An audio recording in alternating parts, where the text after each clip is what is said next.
காலபைரவர். இவர் கைகளில் திரிசூலம், உடுக்கை மற்றும் வெட்டப்பட்ட ஒரு தலையுடன் உடலில் சாம்பல் பூசிக்கொண்டு நாய் மீது அமர்ந்தபடி மிகவும் பயங்கரமாக காட்சியளிப்பார். இவரை வணங்கினால் பல இன்னல்களிலிருந்து நம்மை விடுவிப்பார் என்பது பெரும்பாலானோரின் நம்பிக்கை. இவ்வளவு பெருமைமிக்க காலபைரவர் எப்படி அவதரித்தார் என்பது உங்களுக்குத் தெரியுமா? ஒருமுறை பிரம்மா லோகத்தில் அமர்ந்திருந்த தெய்வங்கள் பல விஷயங்களைப் பற்றி விவாதித்துக் கொண்டிருந்தனர். அப்பொழுது ஒரு தேவதை தெய்வங்களில் மிகவும் உத்தமமானவர் யார் இருக்க முடியும் என்றார். அதைக் கேட்ட மகாவிஷ்ணு கோபமடைந்தார். இருவருக்கும் வாக்குவாதம் ஏற்பட்டது. விவாதம் முடிவிற்கு வராமல் அவர்கள் 4 வேதங்களையும் அழைத்து அவற்றின் கருத்தைக் கேட்டனர். அந்த வேத அதிபதிகளும் சற்றும் தயங்காமல் எவர் தன்னை வேண்டி நிற்கும் பக்தர்களுக்கு உடனே சென்று அருள் பாலிக்கின்றரோ, எவர் மிக சக்தி வாய்ந்தவர் என மக்களால் கருதப்படுகின்றாரோ, எவர் உலகனைத்தையும் ஆட்டுவித்தபடி அமர்ந்திருக்கின்றாரோ அவரே உத்தமமானவர் என்பதினால் அந்த அனைத்தையும் பெற்றுள்ள சிவபெருமானே அனைவரையும் விட உத்தமமானவர் எனக் கூறினர். அதைக் கேட்ட பிரம்மா இன்னும் அதிக ஆத்திரமடைந்து சிவபெருமானுடைய உருவத்தைக் குறித்து கண்டபடி பேசலானார். யார் அந்த சிவன்? உடலெங்கும் சாம்பல் பூசிக்கொண்டு சடைமுடியுடன் மயான சாமியர்கள் போல தூசி படிந்த உடலுடன் இருந்து கொண்டு கழுத்து நிறைய மாலைகளுக்கு பதில் பாம்புகளை தொங்கவிட்டு கொண்டு ஒரு மாட்டின் மீது அமர்ந்து கொண்டு சுற்றித் திரிகின்றாரே அவரா? என்னை விட மேன்மையானவர் என மேலும் மேலும் ஏசிக்கொண்டே இருக்கையில் கைலாயத்தில் இருந்த சிவன் காதுகளில் அவை அனைத்தும் விழுந்தன. கொதித்துப் போனார் சிவனார். விஷ்ணு மற்றும் பிற கடவுள்களும் தேவதைகளும் பிரம்மா உரத்த குரலில் சிவனைப் பற்றி ஏசிக் கொண்டிருந்ததைக் கேட்டு பிரமித்து நிற்கையில் அவர்கள் முன் ஒரு பெரும் சப்தத்துடன் கூடிய ஒளி வெள்ளம் தோன்றியது. அதனிடையே ஒரு மனிதன் தோன்ற பிரம்மா அவரைப் பார்த்து கத்தினாரே, நீ யார்? இங்கு எங்கே வந்தாய்? அந்த மனிதன் உடனடியாக ஒரு குழந்தை உருவில் மாறி அழத்து வங்கியது. அதைக் கண்ட பிரம்மா, இன்னமும் இருமாப்புடனே குழந்தாய், நீ என் தலையிலிருந்து முளைத்திருக்கின்றாய்.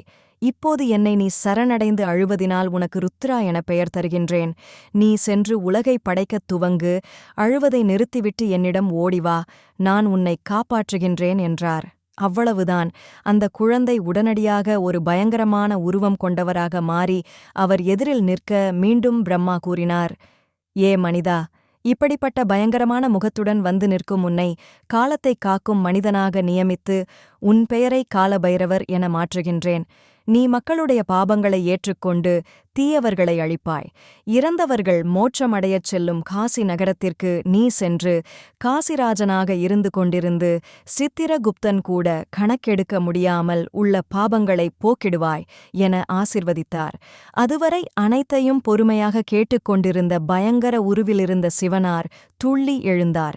பிரம்மாவின் 5 தலைகளில் தன்னை ஏசிய ஒரு தலையை நகத்தினால் கீறி துண்டித்து எடுத்து தன் கைகளில் ஏந்தினார். தன் சுய உருவைக் காட்டி, ஓ பிரம்மனே, உன்னுடைய எந்த தலை என்னை நிந்தித்து பாபத்தைப் பெற்றதோ அந்த தலையை பைரவர் அழித்துவிட்டார் எனக் கூற அப்பொழுதுதான் பிரம்மா மற்றும் அனைவருக்கும் புரிந்தது வந்துள்ளவர் சிவபெருமானே. அவரே தன் ஒரு ரூபமாக பைரவரை தோற்றுவித்துள்ளார். தம்முன் நின்ற சிவபெருமானை அனைவரும் வணங்கினர். அடுத்து தன்னால் தோற்றுவிக்கப்பட்ட பைரவரிடம் சிவபெருமான் கூறினார், நீ பிரம்மாவின் 5 தலைகளில் ஒன்றை துண்டித்ததினால் ஏற்பட்டுள்ள பாபத்தை தொலைக்க அந்த தலையை பைரவர் உருவில் ஏந்திய வண்ணம் உலகெங்கும் சுற்றிக்கொண்டு பிட்சை பெற்றுக்கொண்ட வண்ணம் காசியை அடைந்து அந்த பாபத்தை தொலைக்க வேண்டும் எனக் கூறினார். அவர் அப்படிக் கூறிய மறுகணமே மற்றொரு பயங்கர முகத்தைக் கொண்ட இரத்தம் கக்கிக் கொண்டிருந்த பெண் அங்கு தோன்றினாள். அவளிடம் சிவபெருமான் கூறினார், நீ பைரவர் பின்னால் அவரை பயமுறுத்திக் கொண்டே துரத்திச் சென்ற வண்ணம் இருக்க வேண்டும். அவர் காசியை அடைந்ததும் அவரை பயமுறுத்துவதை நிறுத்திவிட்டு சென்றுவிட வேண்டும். உன்னால் காசியில் பிரவேசிக்க முடியாது என்றார். பைரவரும் கபால ஓட்டையும் பிரம்மாவின் தலையையும் எடுத்துக்கொண்டு மூவுலகமும் சுற்றிய வண்ணம் பிட்சை எடுத்தார். கடைசியாக அவர் காசியில் நுழைந்ததும் அவர் கையில் இருந்த கபாலம் கீழே விழுந்து உடைய அவரை துரத்திக் கொண்டு சென்ற பெண்ணும் மறைந்து போனாள். இந்த நிகழ்ச்சிதான் காசிக்குச் சென்றால் கபால மோட்சம் கிடைக்கும் என்ற பழமொழி தோன்ற காரணமாக அமைந்தது. அதன்படிதான் இறந்தவர்களின் சுற்றத்தினர் காசிக்குச் சென்று சிரார்த்தம் செய்து இறந்தவருக்கு மோட்சம் கிடைக்க காசியை பாதுகாக்கும் காவலராக தன்னை நியமித்துக் கொண்டு உள்ள பைரவரின் அருளை பெற்று வருகின்றனர். கால பைரவரை முறையாக வணங்குவதின் மூலம் தீராத விவகாரங்கள் முடிவிற்கு வரும். வெளியூர்களுக்குப் போகும் முன் அவரிடம் வேண்டிக் கொண்டு சென்றால் தடங்கல் அற்ற பயணம் கிடைக்கும். தொல்லைகள் விலகும், எதிரிகள் நாசமடைவர். சண்டை சச்சரவுகள் குறைகின்றன. திருடர்கள் பயந்து ஓடுவர். தீய ஆத்மாக்களின் ஆக்கிரமிப்புகள் விலகும். பேய் பிசாசுகளின் தொந்தரவு இருக்காது. வழக்குகளில் வெற்றி கிடைக்கும் என பலவிதங்களில் நம்பப்படுகின்றது. சிவபெருமானின் அவதாரம் அவர். தான் குடிகொண்டு உள்ள ஆலயங்களைக் காப்பவர் என்ற பெருமைகளையும் பெற்றவர் அவர். யாகம், ஹோமங்கள், திருமணம் மற்றும் அனைத்து சுப காரியங்களிலும் பைரவர் பூஜையும் இடம்பெறுகின்றது. உணவு அருந்தும் முன் ஓதப்படும் மந்திரங்களில் காலபைரவர் கண்டிப்பாக இடம்பெறுகின்றார்.